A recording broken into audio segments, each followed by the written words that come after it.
बड़ी खूबसूरत बात है आज क्रिसमस के मौका पर करने को। आज का जो शामिल होगा नरम शाख के तलुक से आज हम सीखेंगे। मैं चाहूंगा मेरे साथ हवाला निकालिए खुदावंद के कलाम में से। खुदावंद के कलाम में से हवाला निकालिए हिजकिय्याह 17 बाब उसकी 22 आयत खुदावंद के कलाम में से। खुदावंद खुदाई फरमाता है, मैं भी देवदार की बुलंद चोटी दूंगा, उसे लगाऊंगा, फिर उसकी नरम शाखों में से एक कोंपल काट लूंगा, उसे एक ऊंचे और बुलंद पहाड़ पर लगाऊंगा। मैं उसे इज़राइल के ऊंचे पहाड़ पर लगाऊंगा और वो शाखें निकालेगा, फल लाएगा और आलीशान देवदार होगा और हर किस्म के परिंदे उसके नीचे बसेंगे। वो उसकी डालियों के साया में बसेरा करेंगे और मैदान के सब दरख्त जानेंगे कि मैं खुदावंद ने बड़े दरख्त को पस्त किया और छोटे दरख्त को बुलंद किया, हरे दरख्त को सुखा दिया और सूखे दरख्त को हरा किया। मैं खुदावंद ने फरमाया और कर दिखाया। एक हवाला खुदावंद के कलाम में से, एक और रेफरेंस निकालिए यसाया 11 बाब उसकी पहली आयत। खुदावंद के कलाम में से पुराना यसाया 11 बाब उसकी पहली आयत खुदावंद के कलाम में से पढ़ेंगे। और यसी के तना से एक कोंपल निकलेगी और उसकी जड़ों से एक बार आवर शाख पैदा होगी। खुदावंद की रूह पर ठहर गया, हिकमत और खट की रूह, मसलत और कुदरत की रूह, मार्फत और खुदावंद के खौफ की रूह। खुदावंद के पाक कलाम के पढ़े सुने जाने पर खुदावंद की बरकत शुक्र समझ जाइए। आइए पाक के लिए रूह कुदस के लिए हम जोरदार तालीम दाकर खुदा के नाम के साथ ताली बहुत कम ताली खुदा के जलाल के लिए। Hallelujah hallelujah. खुदा ना बड़ी बरकत दे। बड़ी खूबसूरत बात है आज खुदा के कलाम में से डिलीवर करने को हूँ क्रिसमस के मौका पर। आज पूरी दुनिया के अंदर रात से इस कदर खुशी मनाई जा रही है। मैं रात से नहीं कहूंगा, एक माह से स्टार्ट है। आमीन। पूरी दुनिया के अंदर ये सेलिब्रेशन जारी है और लोग खुशी मना रहे हैं, घरों को सजाया जा रहा है, चर्च सजाए जा रहे हैं और बड़ी बड़ी बिल्डिंग्स जो है वो सज रही हैं क्योंकि यीशु मसीह चरनी में पैदा हुआ। आइए जोरदार हालेलुया। ये उसकी डेकोरेशन करना इस सजावट के अंदर आता है और हमारी खुशी का जो ये मंजर होता है, इजहार है खुशी का कि हम यीशु को निजात देना कबूल करते हैं। क्योंकि आसमानों पर लिखा है, फरिश्तों ने लिखा सीढ़ी बना दी। मसीह जब पैदा हुआ तो आप देखिए वो क्या मंजर होगा।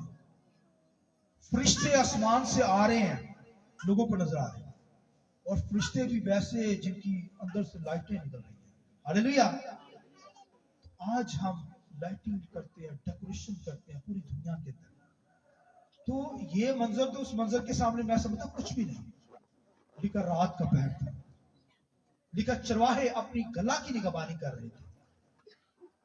पूरी दुनिया के लोग सो रहे हैं मगर चरवाहे जाग रहे हैं और जो जागते हैं फरिश्ते भी उनके पास आते हैं। बोलिए आमीन। फरिश्ते जो जाग रहे हैं उनके लिए खुशखबरी। फरिश्ते ने आकर बताया कि डरो मत, मैं तुम्हें खुशी की बशारत देता हूं। देखो आज बैतलहम अफराता के इलाका में तुम्हारे लिए एक मुनज्जी पैदा हुआ, यानी मसीह खुदावंद। उसका तुम्हारे लिए ये निशान है, तुम उसे ऐसे ढूंढ लेना कि वो कपड़े में लिपटा हुआ चरनी में उसे पाओगे। हालेलुया।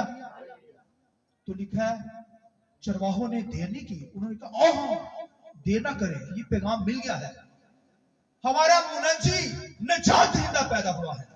लिखा उन्होंने जल्दी की और जाकर मसीह के कदमों में अपने सर को रख दिया। हालेलुया।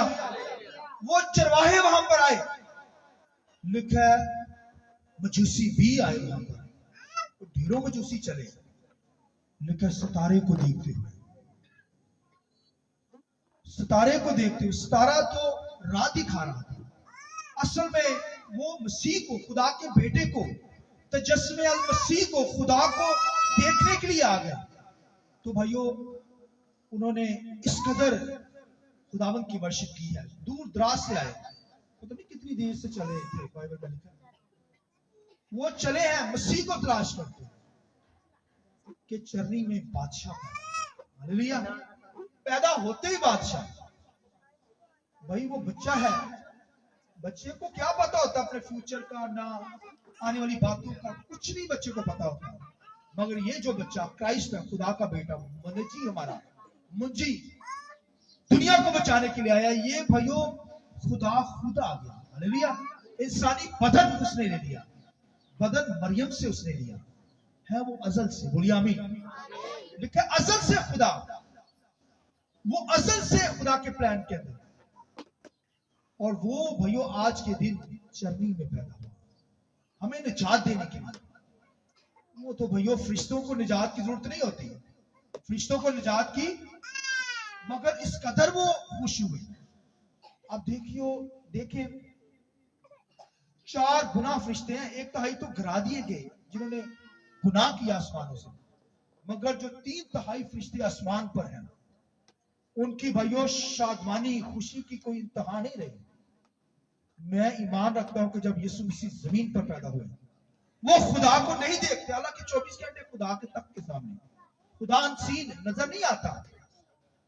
जब उनको पता चला कि खुदा नजर आ गया बच्चे के अंदर, मसीह के अंदर, तो मैं ईमान रखता हूं कि 3 तिहाई फरिश्ते आकर उसे सजदा करने लगे।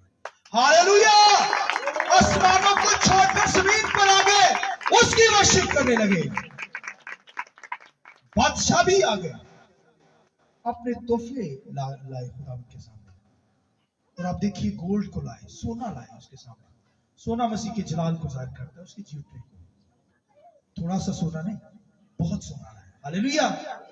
मसीह से जो प्यार करते हैं भाइयों, खुदा के लिए सोना क्या दौलत निछावर कर देते हैं अपनी जिंदगी में।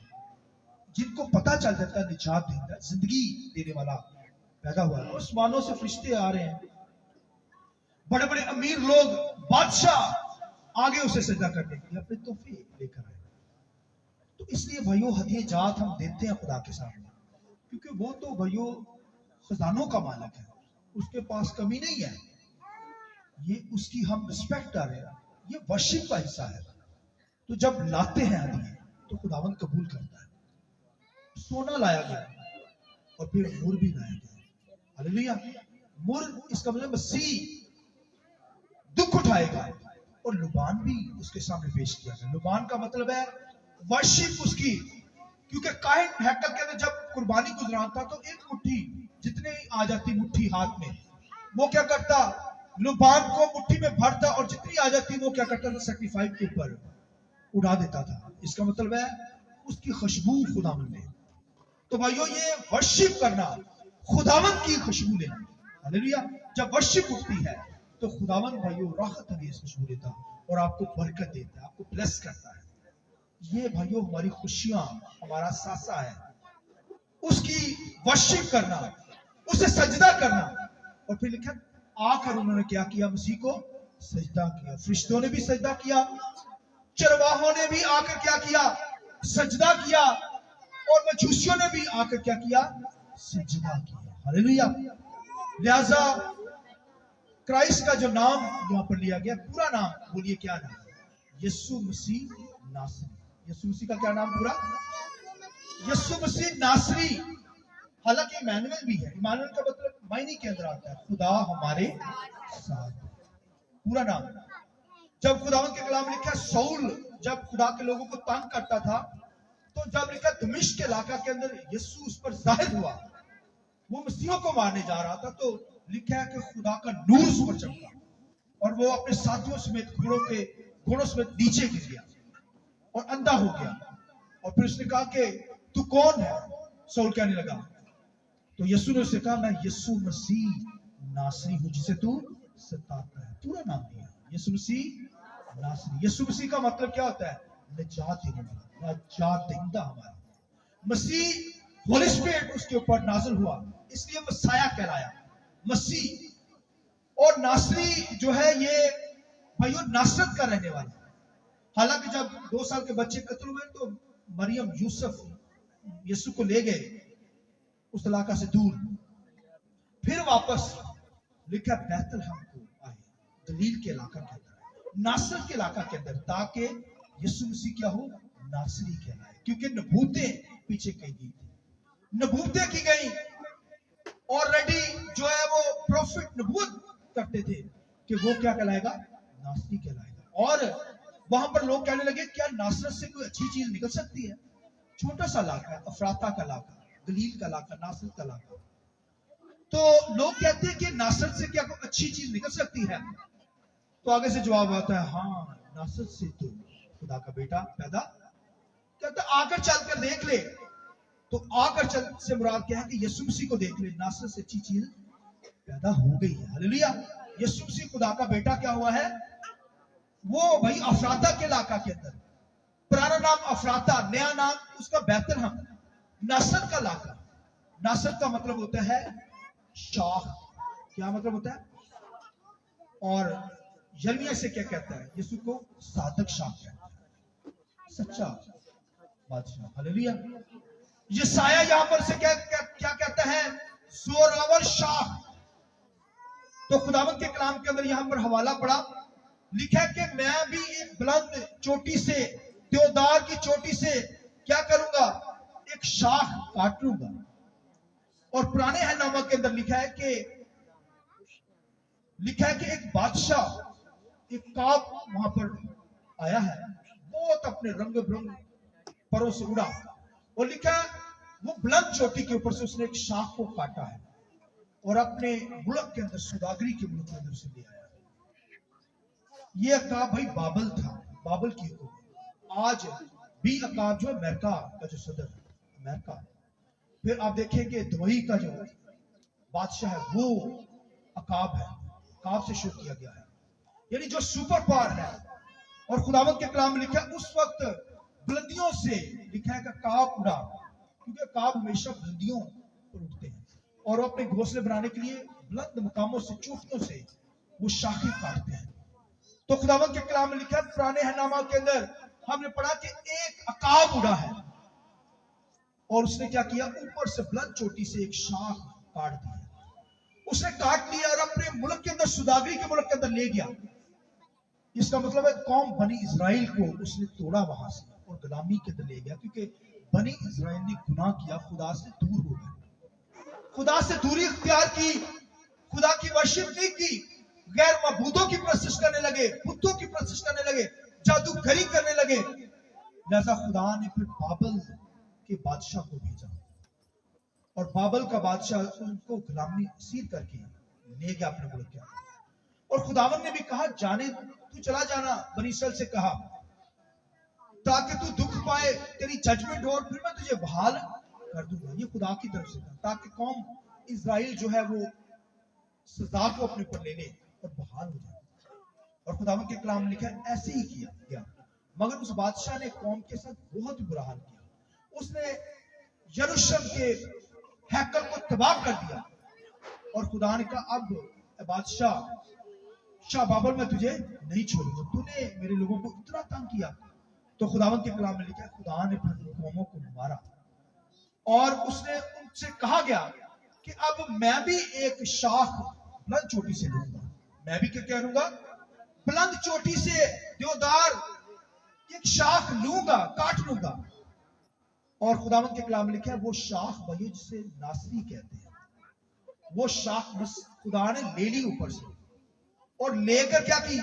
हमें दे दी, कौम को दे दी। वो यीशु मसीह खुदा का बेटा, खुदा ने वो शाख ले ली और शाख के लिखा है, नीचे लिखा परिंदे बसेरा करेंगे, जानवर बसेरा करेंगे, यानी वो निजात पा जाएंगे। वो वही शाख जो है वो खुदा का बेटा यीशु मसीह है, जो ऊपर से बुलंद चोटी से ली गई है।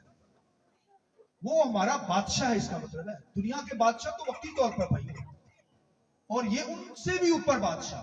बोलिए आमीन। क्योंकि इसके बारे में लिखा है वो बादशाह का पैदा होते। यहूदियों को क्या पता, वो कहने लगे बादशाह जो वहां का था, वो क्या कहने लगा? बादशाह यानी जो यहूदियों का बादशाह पैदा हुआ वो कहां है? तो उससे ढूंढने लगे। तो भाइयों ये क्राइस्ट खुदा का बेटा, ये बादशाह पैदा हुआ। जब पैदा ही हुआ तो बादशाह पैदा हुआ। आमीन। क्योंकि ये बादशाह का बादशाह क्या है? ये खुदावंद के कलाम में मकाशा की किताब में क्या लिखा हुआ है कि उसकी रान के ऊपर लिखा है, बोलिए बादशाह का बादशाह यीशु बादशाह। हालेलुया। तो भाइयों ये बादशाह है, ये बादशाह का बादशाह है। और मैं एक नारा लगाऊंगा, आप मेरे साथ नारा लगाइए। मैं कहूंगा बादशाह का बादशाह। आपने क्या कहना है? तैयार है? बादशाह का बादशाह, बादशाह का बादशाह, बादशाह का बादशाह, वो जल्द आने वाला, वो जल्द आने वाला, बादशाह का बादशाह, बादशाह का बादशाह। हालेलुया। तो भाइयों ये बादशाह के भाइयों नीचे हमने बसेरा किया है, वो उसके वसीला से हमें निजात मिल गई है। वो बादशाह का बादशाह है, दुनिया के बादशाह तो भाइयों उसके सामने कुछ नहीं है, क्योंकि ये बादशाह यहाँ लिखा है खुदावंद ही देता है। और हमारा बादशाह तो भाइयों ये दुनिया की बादशाह तो वक्ती तौर पर, मगर हमारा बादशाह वो अबद तक बादशाह होने के लिए आया, वो अबद तक हमेशा तक रहेगा। आगे आज भी बादशाह है और फिर 1000 साल बादशाही के अंदर भी वो बादशाह होगा हमारा, और फिर अबदियत के अंदर भी वो हमारा बादशाह है। तो भाइयों हम उसके बच्चे हैं, बोलिए आमीन। वो बादशाह का बादशाह, हम उसके शहजादे और शहजादियां हैं। ये निजात के वसीला से हुआ है, मसीह पर ईमान लाने के वसीला से हुआ है। और हम खुदा के वो तो बेटा है, हम उसके लापालिक बेटे बेटियां हैं, बोलिए आमीन। लिहाजा हमें उसकी वर्शिप करनी है, उसकी इबादत करनी है, उसके नाम को जला देना है, उसके सामने अपने सरों को झुकाना है, क्योंकि दुनिया उसके सामने झुकती है। और हमें भी उसकी वर्शिप करनी है, उसके नाम को जला देनी है। इस कलाम के विषय से खुदा मुझे और आपको बड़ी बरकत दे। आइए थोड़ी देर के लिए